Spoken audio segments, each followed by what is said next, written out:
সূরা আল ফাতিহা। বিসমিল্লাহির রহমানির রহিম। রহমান রহিম আল্লাহ তাআলার নামে শুরু করছি।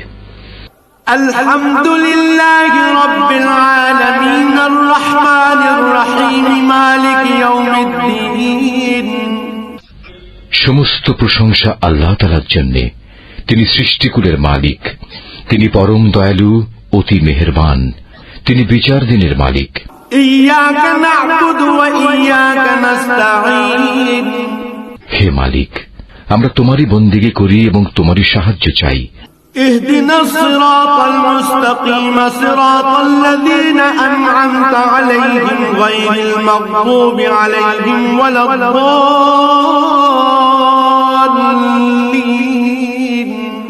তুমি আমাদের সরল ও অবিচল পথটি দেখিয়ে দাও, তাদের পথ যাদের উপর তুমি অনুগ্রহ করেছ, তাদের পথ নয় যাদের উপর অভিশাপ দেওয়া হয়েছে, এবং তাদের পথ নয় যারা পথভ্রষ্ট হয়েছে।